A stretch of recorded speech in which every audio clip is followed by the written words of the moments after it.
ગઈકાલે આપણે સપુષ્પ વનસ્પતિમાં લિંગી પ્રજનન માટે આપણે ભેગા થયા, ચર્ચા કરી હતી કે બેવડું ફલન એટલે શું. થોડું રિવિઝન માટે તમને આગળની બાબત સમજાવું એ પહેલા બેવડા ફલનની ઘટના તમારે બરાબર સમજી લેવી એટલા માટે જરૂરી છે. તો જ હું તમને પશ્વ ફલન ઘટનાઓ એની અંદર આપણા પાઠ્યપુસ્તકની અંદર જે બાબતો સમજાવેલી છે એ તમને સારી રીતે સમજાઈ જાય. તો અહીંયા મેં ઉદાહરણ તરીકે એક વાલનું બીજ લીધું છે. આ આકૃતિ તમારી ચોપડીમાં નથી, પણ ભ્રૂણ પોષ એટલે શું, યુગ્મનજ એટલે શું, ભ્રૂણ એટલે શું, આવા જો શબ્દો તમને સમજાય નહીં તો એના વિકાસની પ્રક્રિયામાં શું કહેવા માંગે છે, કેવી બને એ ઘટના તમે સારી રીતે સમજી શકો નહીં.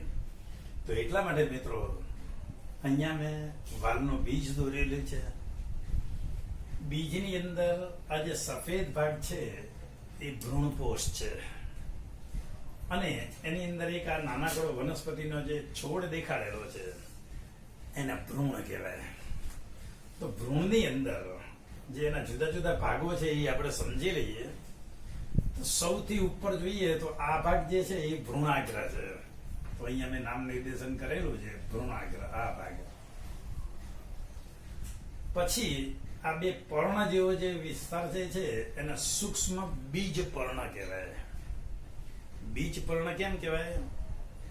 કેમ કે આ વનસ્પતિનો છોડ અત્યારે બીજમાં છે, અને બીજ અવસ્થામાં હોય ત્યારે રહેલા પર્ણ એટલે બીજ પર્ણો.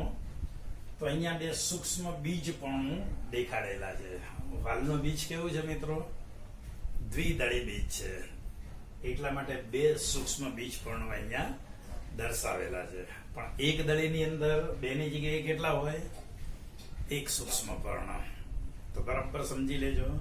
અહીંયા વાલના બીજનું ઉદાહરણ છે એટલે બે સૂક્ષ્મ પર્ણો દેખાડેલા છે, પણ એક દળીની અંદર બે નથી હોતા. સૂક્ષ્મ પર્ણોની સંખ્યા એક જ હોય છે.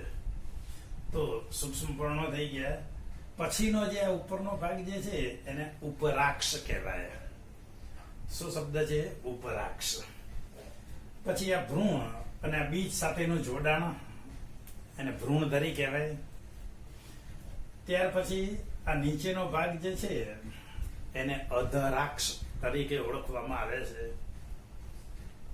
અને અધરાક્ષ પછી નીચેનો જે ભાગ જે છે એને ભ્રૂણ મૂળ તરીકે ઓળખવામાં આવે છે. બીજાંકુરણની પ્રક્રિયામાં જ્યારે અંકુરણ તમે સમજતા હોય, અથવા આ જ વાલનું અંકુરણ થાય એને તમે ભેજ પૂરો પાડો, પૂરતું તાપમાન મળે અને પાણી મળે અને શ્વસન માટે O2 મળે, ઓક્સિજન, ત્યારે બીજમાંથી જે અંકુરણ થાય છે, તમે ફણગાવેલા મગ જોયા હશે, એનો ઉપયોગ કરતા હશો, તો એ બીજનું અંકુરણ થાય તો બીજમાંથી આ ભ્રૂણમાંથી સૌથી પહેલા શું બહાર આવે છે? તરત જ તમે સમજી ગયા હશો કે ભ્રૂણ મૂળ બહાર આવે છે. આખો વનસ્પતિનો જે છોડ છે એને શું કહેવાય મિત્રો? ભ્રૂણ મૂળ. તો ભ્રૂણ મૂળમાંથી સૌપ્રથમ શું બહાર આવે છે? ભ્રૂણમાંથી સૌપ્રથમ શું બહાર આવે છે? ભ્રૂણ મૂળ બીજની અંદરથી બહાર આવે છે અને વિકસીને વિકાસ પામીને મૂળ તંત્રની રચના કરે છે. તો ભ્રૂણ મૂળ બીજમાં શેમાંથી બહાર આવે છે? તો બીજ કેન્દ્ર.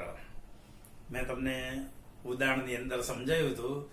જરાયુ એટલે શું, બીજ કેન્દ્ર એટલે શું, અંડનાલ એટલે શું, આ બધા ભાગો સમજાયા હતા. ત્યારે બીજ કેન્દ્રમાંથી આ મૂળ બહાર આવે છે. તો આ રીતે આ ભ્રૂણાગ્ર, બે સૂક્ષ્મપર્ણો, ઉપરાક્ષ, અધરાક્ષ અને ભ્રૂણ મૂળ, આ ભેગા મળીને જે આખી રચના થાય છે એને આપણે ભ્રૂણ કીધું છે. પહેલી વાર ફલન થાય એમાંથી આ ભ્રૂણ સર્જાવાનું છે. પણ આ બીજનો જે સફેદ જે ભાગ જે છે એને ભ્રૂણપોષ કહેવામાં આવે છે. ભ્રૂણ અને પોષણ આપતી વ્યવસ્થા એટલે ભ્રૂણપોષ. તમે કેમ તમારા ઘરની અંદર ખોરાકમાંથી પોષણ મેળવો છો, એ રીતે આ નાનકડો વનસ્પતિનો બીજ જ્યાં સુધી એને અંકુરણ માટેનો સમય ના મળે, મોકો ન મળે, ત્યાં સુધી બીજની અંદરથી પોષણ આ ભ્રૂણપોષમાંથી મેળવે છે. તો બીજની અંદર બે ભાગમાં વહેંચી દીધું. એક ભાગ છે ભ્રૂણ અને બીજો ભાગ છે ભ્રૂણકોષ. એ બેવડા ફલનમાં કેવી રીતે સર્જાય છે એ અહીંયા સમજાવેલું છે. તો અહીંયા મિત્રો આ તમને ભાગ ખ્યાલ છે, પરાગાસન છે. આ ભાગ ખ્યાલ છે, પરાગવાહિની છે. અને આ નીચે ફૂલેલો જે ભાગ જે છે એને આપણે બીજાશય એવું કીધું. તો મિત્રો આની અંદરના બધા ભાગો સમજીએ તો આપણે સમજ્યા હતા કે ભાઈ પરાગાશય જે છે એનું સ્ફોટન થાય એટલે પરાગરજ પડે છે. અને આગળની ઘટના સમજીએ પેલા એની અંદર આ તમે જો અંડકનો ભાગ છે. આ અંડકનો કયો ભાગ છે? અંડછિદ્ર તરફનો. આ કયો ભાગ છે? કેન્દ્રીય ભાગ. ઉપરનો ભાગ કયો છે? અંડતલ, જેને બીજાંડતલ કહેવાય. તો એની અંદર અંડકો ગોઠવાયેલા હોય છે. તો આ માદા ભ્રૂણપૂટની રચનામાં આપણે જોઈ ગયા હતા. હવે મેં તમને કીધું પરાગાશયનું સ્ફોટન થાય એટલે પરાગરજ ક્યાં પડી? સ્ત્રી કેસરના પરાગાસનો પર. પરાગાસનો પર સ્ત્રી કેસરના પડે ત્યારે એમાંથી સર્વપ્રથમ શેની રચના થાય છે? તો આપણે જોઈ ગયા કે અંડ નલિકાની રચના થાય છે. આ અંડ નલિકા અંડવાહિનીમાં આગળ વધે છે અને અંડ છિદ્ર તરફ જાય છે. અંડ છિદ્ર તરફ જાય ત્યારે જન્યુજનક રચનામાં આપણે જોયું હતું કે બે પૂજન્યુ સર્જાય છે. કાલે પણ આપણે જોયું હતું. હવે આ અંડ છિદ્ર પાસે 3 કોષ કેન્દ્રો ગોઠવાયેલા છે માદા ભ્રૂણપોટના, માદા જન્યુજનકના. એમાં સૌથી વચ્ચે છે એને શું કહેવાય? અંડક, જે પ્રથમ ફલમના ભાગ લે છે. અને એની આજુબાજુ જે આવેલા છે એને શું કહેવાય? સહાયક કોષો, જેનું સ્વતંત્ર અસ્તિત્વ રહેતું નથી.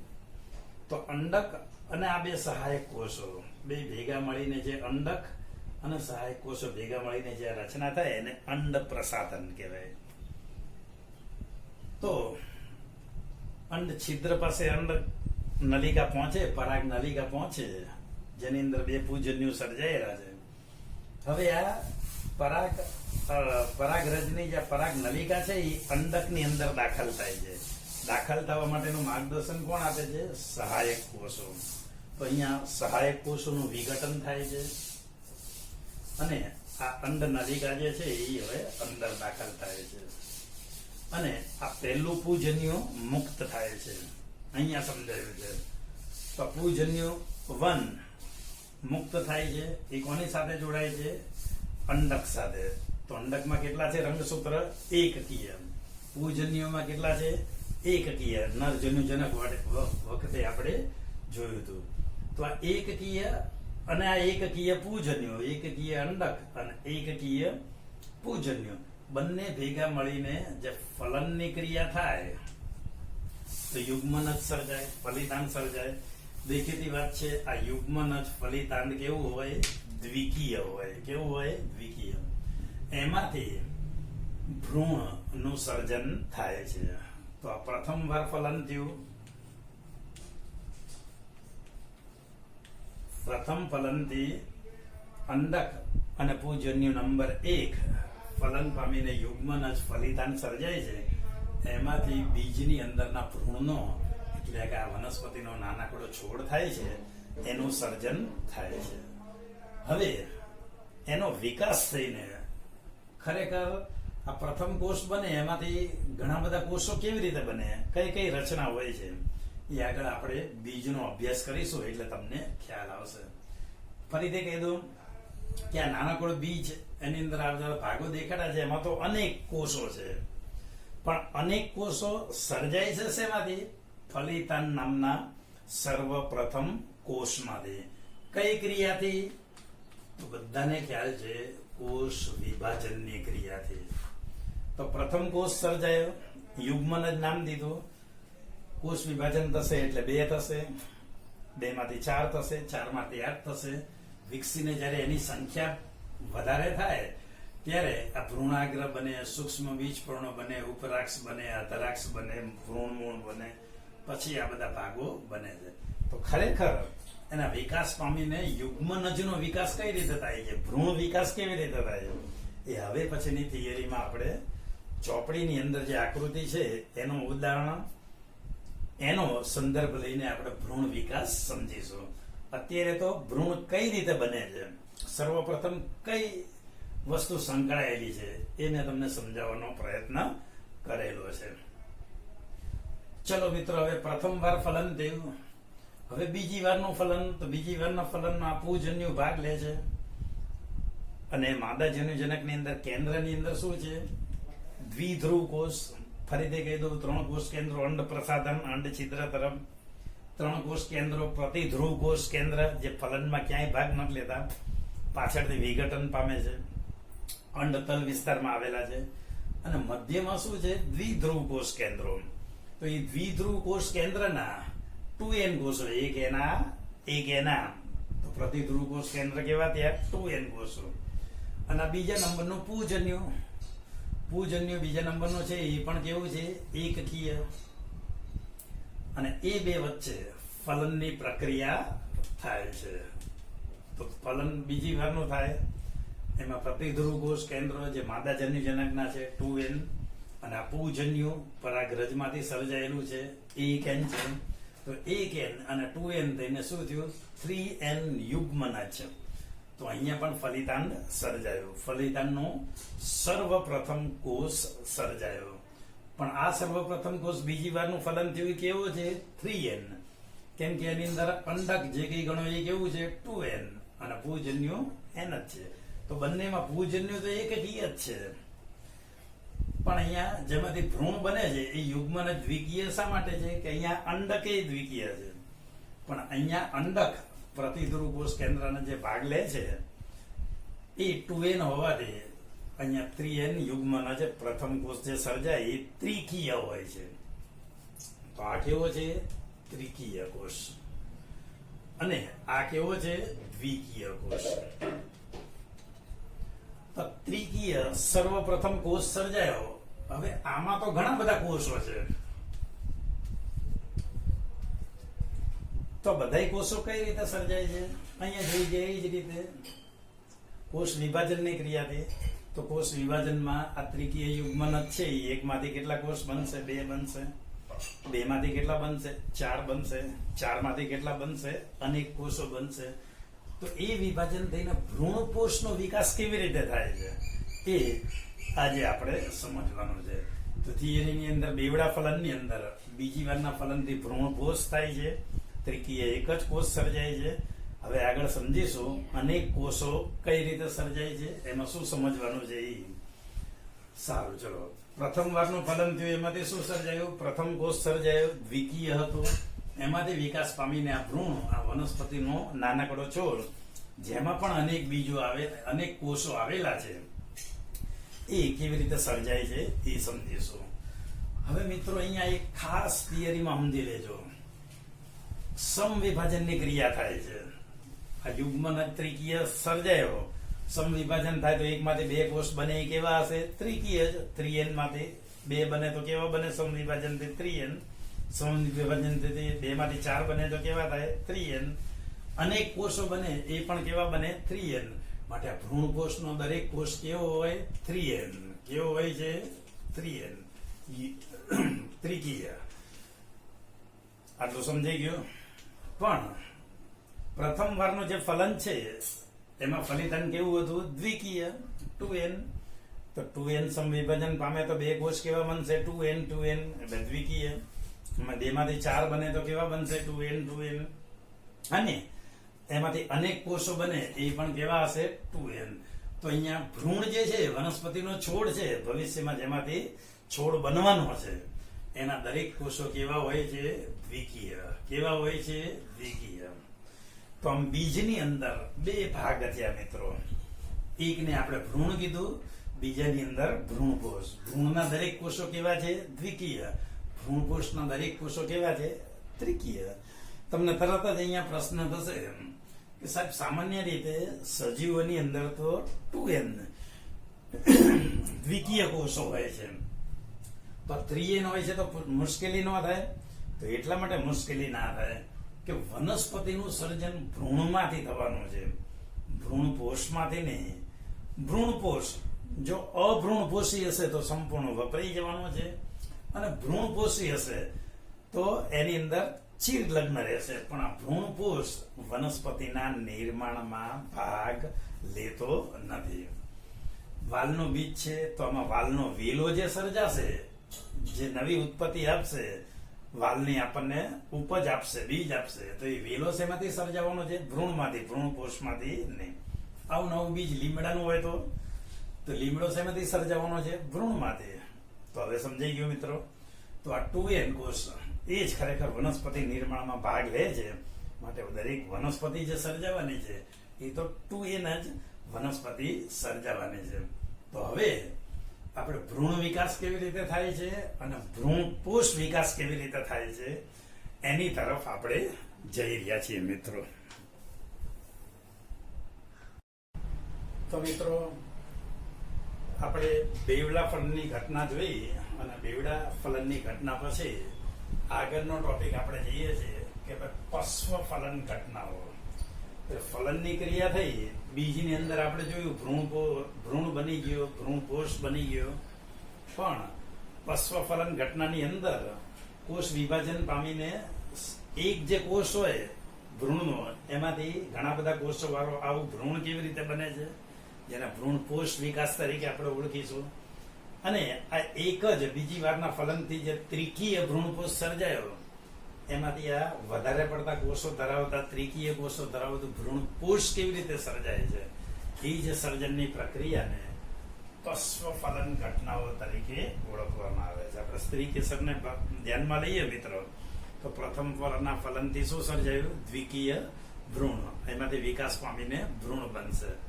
અને બીજી વારના ફલનથી શું સર્જાયું? ત્રિકીય ભ્રૂણપોષ સર્જાયું. ભ્રૂણ ક્યાં હોય છે? બીજની અંદર. તો આ ભ્રૂણ અને ભ્રૂણપોષ ભેગા મળીને શું રચાય છે? બીજની રચના કરે છે. બીજ સમજાઈ ગયું. હવે બીજાશયની જે દિવાલ જે છે એ પશ્વ ફલન ઘટનામાં વિકાસ પામીને મિત્રો ફળમાં રૂપાંતરિત થાય છે. તો આજુબાજુ ફળ આવી ગયું, એની અંદર બીજ આવી ગયું. તો આવી રચનાની અંદર બીજ અંદરની સાઈડમાં હોય છે, આજુબાજુ બીજાશયની દિવાલ શું સર્જે છે? ફળનું સર્જન થાય છે. તો આ રીતે ભ્રૂણ અને ભ્રૂણપોષના વિકાસ થઈને બીજ સર્જાવાની ક્રિયા અને બીજાશયનું ફળમાં રૂપાંતરિત થવાની જે ક્રિયા જે છે એને સામૂહિક રીતે પશ્વ ફલન ઘટનાઓ તરીકે ઓળખવામાં આવે છે. આ પશ્વ ફલન ઘટનાની અંદર આપણે ભ્રૂણપોષ વિકાસ કેવી રીતે થાય છે, ભ્રૂણ વિકાસ કેવી રીતે થાય છે, એ આજે આપણે જોવાનું છે. તો ભ્રૂણપોષ વિકાસ પહેલા સમજી લઈએ કેવી રીતે થાય છે મિત્રો. તો ભ્રૂણપોષ વિકાસ શેમાંથી થાય છે? આ પ્રથમ ત્રિકીય કોષ સર્જાયો એમાંથી. તો ફલન થાય છે, યુગ્મન જ બને છે, એ કેવું છે? ત્રિકીય, પણ પ્રથમ કોષ છે.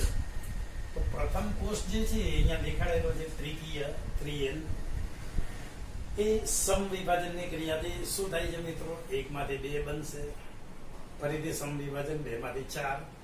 આમ વારંવાર સમવિભાજન થાય, એમાંથી શું બનશે? અનેક ત્રિકીય કોષ સર્જાશે. તો ત્રિકીય કેવા કોષો સર્જાય છે? અનેક. આ અનેક ત્રિકીય કોષોને તમારી ચોપડીમાં 2 નામ આપેલા છે. એક PEC અને બીજું નામ આપેલું છે PEN. તો બેનો અર્થ સમજાઈ દઉં છું. આ અનેક કોષો સર્જાયા અને સમવિભાજનમાંથી અનેક કોષો સર્જાય છે, એને PEC દરેક કોષને કહેવાય. એને પ્રાઇમરી એમ્બ્રિયો સેલ, એને ગુજરાતીમાં પ્રાથમિક ભ્રૂણપોષ કોષ કહેવાય. પ્રાઇમરી એટલે પ્રાથમિક, એમ્બ્રિયો ભ્રૂણપોષ, સેલ એટલે કોષ, તો આને ગુજરાતીમાં પ્રાઇમરી ભ્રૂણપોષ કોષ કહેવાય. અને શોર્ટમાં એને PEC તરીકે ઓળખવામાં આવે છે. પણ PEN નો અર્થ અલગ કરેલો છે. તો એમાં P એટલે પ્રાઇમરી એમ્બ્રિયો ન્યુક્લિયસ, તો આ મુક્ત પ્રાથમિક કોષ કેન્દ્ર ધરાવતું ન્યુક્લિયસ છે. તો અહીંયા શું કહીશું? પ્રાઇમરી ભ્રૂણકોષ કોષ, અને આને શું કહીશું? પ્રાઇમરી ભ્રૂણકોષ કોષ કેન્દ્ર. આનું ગુજરાતી શું થશે? પ્રાઇમરી ભ્રૂણકોષ કોષ કેન્દ્ર. પ્રાઇમરી એમ્બ્રિયો ન્યુક્લિયસ, પ્રાઇમરી પ્રાથમિક ભ્રૂણકોષ કોષ કેન્દ્ર. અને અહીંયા પ્રાઇમરી એમ્બ્રિયો સેલ, પ્રાથમિક ભ્રૂણકોષ કોષ. તો આ દરેક કોષોને પીઈસી કે પીઈએન તરીકે ઓળખવામાં આવે છે. હવે વિકાસની અંદર અનેક કોષો સર્જાય છે. એની વિશેષતા એ છે કે શરૂઆતમાં 1 માંથી 2, 2 માંથી 4, 4 માંથી 8 ઘણા બધા કોષો બને છે મિત્ર. પણ કોષ કેન્દ્રો સર્જાય છે ત્રિકીય, પણ એની આસપાસ કોષ દિવાલનું રચના થતી નથી. બરાબર સમજી લેજો. કોષોની સંખ્યા, કોષ કેન્દ્રોની સંખ્યા ઘણી બધી વધે છે. દરેક કોષો સમવિભાજન પામે છે એટલે 3n ટાઈપના હોય છે, પણ એ દરેકની આસપાસ કોષ દિવાલનું સર્જન થતું નથી. માટે આવા જે કોષ કેન્દ્રીય વિકાસની જે પ્રક્રિયા છે એને મુક્ત કોષ કેન્દ્રીય ભ્રૂણકોષ વિકાસ તરીકે ઓળખવામાં આવે છે. તો અનેક કોષો સર્જાય છે, એની આસપાસ કોષ દિવાલ નથી. માટે અનેક કોષો સર્જાવાની જે આ ક્રિયા છે એના મુક્ત કોષ કેન્દ્રીય ભ્રૂણકોષ વિકાસ. તો જેમાંનો દરેક કોષ સર્જાય છે જે પણ મુક્ત કોષ કેન્દ્રીય વિકાસ કહે છે. તો આનું ઉદાહરણ તરીકે મુક્ત કોષ કેન્દ્રીય વિકાસ એટલે શું? તો કેમ કોષ કેન્દ્ર કહે છે? કોષ સર્જાય છે પણ કોષ દિવાલ સર્જાતી નથી. તો દાખલા તરીકે નાળિયેરનું પાણી. તો નાળિયેરનું પાણી જે તમને બહુ મીઠું લાગે છે એ ખરેખર શું છે? એમાં મુક્ત ઘણા બધા કોષ કેન્દ્રો હોય છે, કોષ દિવાલ હોતું નથી. તો પાણી શેના લીધે સર્જાય છે? મુક્ત કોષ કેન્દ્રીય વિકાસના કારણે. પણ હજી પણ સમવિભાજનની ક્રિયા ચાલુ રહે છે, ત્યારે અનેક કોષો સર્જાય છે. એમાં સર્વપ્રથમ સર્જાયેલા જે કોષ જે છે એની આસપાસ હવે ધીમે ધીમે કોષ દિવાલ બનાવવાનું શરૂ થાય છે. તો જ્યારે આ ત્રિકીય કોષ કેન્દ્રો છે એની આસપાસ જ્યારે કોષ દિવાલ સર્જાવાનું શરૂ થાય ત્યારે એને મુક્ત કોષ કેન્દ્રીય વિકાસની જગ્યાએ શું કહીશું?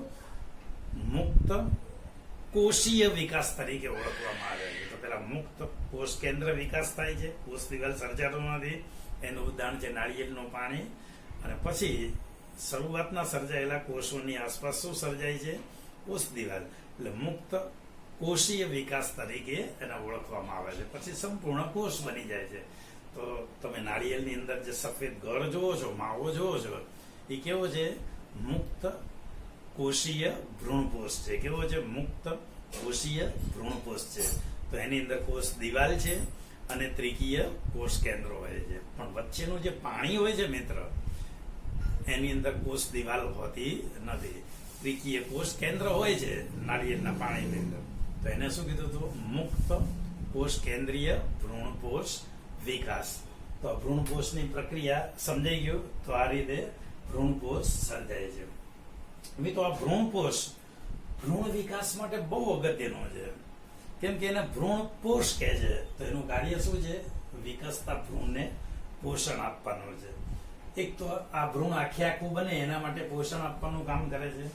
બીજું આખું બની ગયા પછી જે બીજ બને, આ બીજને જ્યારે જ્યાં સુધી અનુકૂળતા નહીં સર્જાય આ ભ્રૂણને વિકસવા માટે, અંકુરણ માટેની, ત્યાં સુધી આ એની અંદરના ભ્રૂણને પોષણ આપવાનું કાર્ય કોણ કરે છે? ભ્રૂણકોષ. જેના વિકાસની પ્રક્રિયા સમજાય. એમાં સર્વપ્રથમ શું થયું? મુક્ત કોષ કેન્દ્રીય વિકાસ થયો. અને પછી શું થયું? મુક્ત કોષીય વિકાસ થયો. તો આ રીતે જે ત્રિકીય ભ્રૂણકોષ સર્જાયો મિત્ર, એ ત્રિકીય ભ્રૂણકોષનું કાર્ય શું છે? આ ભ્રૂણને પોષણ આપવાનું. પેલા વિકસે આ બધા ભ્રૂણાગ્ર, 2 સૂક્ષ્મ બીજપર્ણો, ઉપરાક્ષ, અધરાક્ષ અને ભ્રૂણ મૂળ જેવા ભાગો બીજમાં બને એના માટે પોષણ આપવાનું કાર્ય કરે. ચલો આ બધું બની ગયા, ભ્રૂણ સંપૂર્ણ બની જશે. જેના વિકાસની પ્રક્રિયા હવે આપણે જોઈશું. એ બની જશે પછી પણ બીજની અંદર આ ભ્રૂણને ક્યાં સુધી જીવંત રાખે છે? મેં તમને કીધું હતું કે હેરલના કિલ્લાની અંદર તો ખજૂરીના એવા બીજ મળી આવ્યા કે જેની અંદર એનું ભ્રૂણકોષ હજારો વર્ષ સુધી જીવંત હતું. એનો મતલબ એમ હતો કે એના ભ્રૂણને એ ભ્રૂણકોષે હજારો વર્ષ સુધી પોષણ આપ્યા કર્યું. બીજ સ્વરૂપમાં. નવાઈની વાત એ છે કે એ બીજને જ્યારે આપણે જમીનમાં રોપ્યા તો એમાંથી ખજૂરીનો નવો છોડ મળ્યો. તો લાંબા સમય સુધી એને પોષણ આપવાનું કાર્ય કોણ કરે છે? ભ્રૂણપોષ. તો બેવડા ફલન પછી જે બે ઘટના બની, ભ્રૂણ બન્યો અને ભ્રૂણપોષ બન્યો, તો હવે સર્વપ્રથમ કોનો વિકાસ થવો જોઈએ? ભ્રૂણપોષનો કે ભ્રૂણનો? તો તરત જ સમજાઈ ગયું હશે કે ભ્રૂણ માટે પેલા ખોરાક સર્જાવવો જરૂરી છે, ભ્રૂણપોષ સર્જાવવો જરૂરી છે.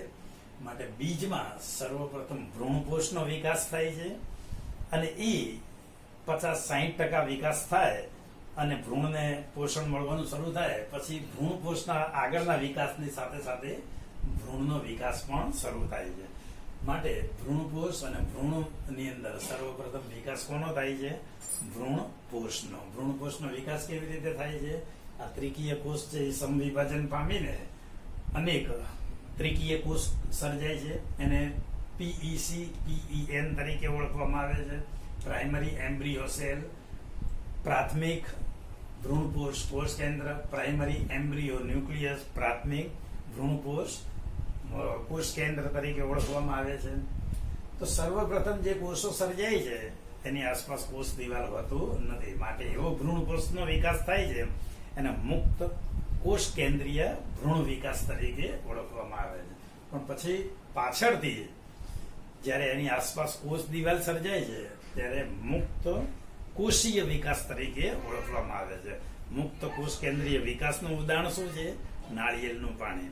મુક્ત કોષીય વિકાસનું ઉદાહરણ શું છે? તો નાળિયેરની આસપાસ રહેલું એનો ઘર માવો. તો ભ્રૂણપોષ વિકાસ બરાબર સમજાઈ ગયો. હવે આગળ આપણે નેક્સ્ટ ટોપિકની અંદર ભ્રૂણ વિકાસ કેવી રીતે થાય છે એ સમજીશું. પણ એ સમજીએ એ પહેલા બે ઘટના સમજી લઈએ. આ જે ભ્રૂણપોષ છે મિત્ર, એ કેટલાક બીજની અંદર વિકસતા ભ્રૂણ સાથે, હવે ભ્રૂણનો વિકાસ સમજીશું તો વિકસતા ભ્રૂણ સાથે આ ભ્રૂણપોષ સંપૂર્ણપણે વપરાઈ જાય છે. જો સંપૂર્ણપણે વપરાઈ જાય ભ્રૂણપોષ પછી બાકી જ ન રહે આ વિકાસની સાથે, તો એવા બીજને ભ્રૂણપોષી બીજ તરીકે ઓળખીએ છીએ.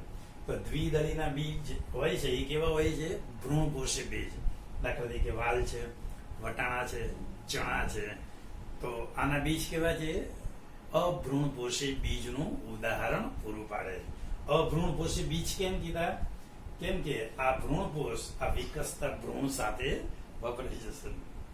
ભવિષ્યમાં આપણે બીજાંકુરણની પ્રક્રિયાનો અભ્યાસ કરીશું, અથવા તો 11મા ધોરણની અંદર બીજાંકુરણની પ્રક્રિયામાં તો વાલનું આપણે બીજાંકુરણ જોયું હતું. તો એમાં છોડની સાથે સાથે આ ભ્રૂણપોષ બે ફાડિયા તરીકે આપણને તરુણ છોડ સર્જાય ત્યારે એની સાથે જોયા હતા.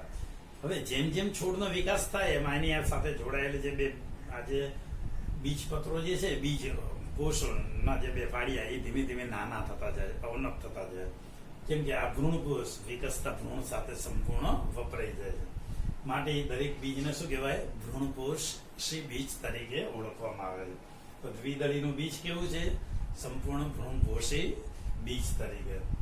પણ જો ભ્રૂણપોષ વિકસતા ભ્રૂણ સાથે સંપૂર્ણપણે વપરાય નહીં, બાકી રહે, ચીર લગ્ન રહે, તો એવા બીજને ભ્રૂણપોષી બીજ તરીકે ઓળખીશું. તો મકઈ છે, ઘઉં છે, એવા એક દળીના જે બીજ જે છે એ બધા કેવા છે? ભ્રૂણપોષી બીજ. દ્વિદળીના બીજ કેવા છે? અભ્રૂણપોષી બીજ છે. કેવા છે? અભ્રૂણપોષી બીજ તરીકે ઓળખવામાં આવે છે. તો અહીંયા અભ્રૂણપોષી બીજ એટલે શું? ભ્રૂણપોષી બીજ એટલે શું? આ બે બાબત મેં કીધી. તો આજના લેસનમાં આપણે શું સમજવાનું છે મિત્રો? લેસન નંબર 1 ની અંદર સર્વપ્રથમ મેં તમને શું સમજાવ્યું? બેવડું ફલન રિવિઝનની અંદર સમજાવ્યું. એમાં દ્વિકીય યુગ્મનજ કેવી રીતે સર્જાય છે એ સમજાવવાનું છે. તો બેવડા ફલનની અંદર દ્વિકીય યુગ્મનજ અને ત્રિકીય ભ્રૂણપોષ કેવી રીતે સર્જાય છે નામ નિર્દેશિત આકૃતિ દોરીને સમજાવો. ક્વેશ્ચન નંબર 1 નોંધી લીધો? હવે ક્વેશ્ચન નંબર 2, પ્રશ્ન નંબર બીજો લખાવો છો. એની અંદર તમારે સમજાવવાનું છે કે પશ્વ ફલન ઘટનાઓ એટલે શું અને ભ્રૂણકોષ વિકાસ સમજાવો. ક્વેશ્ચન નંબર બીજો શું? પશ્વફલન ઘટનાઓ એટલે શું? એમાં ભ્રૂણકોષ વિકાસ સમજાવો. સમજાઈ ગયું? ક્વેશ્ચન નંબર 3 એમાં ભ્રૂણપોષી અને અભ્રૂણપોષી બીજ એટલે શું? ઉદાહરણ આપીને સમજાવો. ભ્રૂણપોષી અને અભ્રૂણપોષી બીજ એટલે શું? ઉદાહરણ આપીને સમજાવો. આ ત્રીજો ક્વેશ્ચન. ચોથો ક્વેશ્ચન, તફાવતના શક્ય મુદ્દા આપો. એમાં પહેલો ક્વેશ્ચન કયો છે? મુક્ત કોષ કેન્દ્રીય વિકાસ એટલે શું અને મુક્ત કોષીય વિકાસ. તો તફાવતના મુદ્દા શેના લખવાના છે? મુક્ત કોષ કેન્દ્રીય વિકાસ અને મુક્ત કોષીય વિકાસ, એના વિશે તફાવતના શક્ય મુદ્દા લખવાના છે. તો ચોથો ક્વેશ્ચન.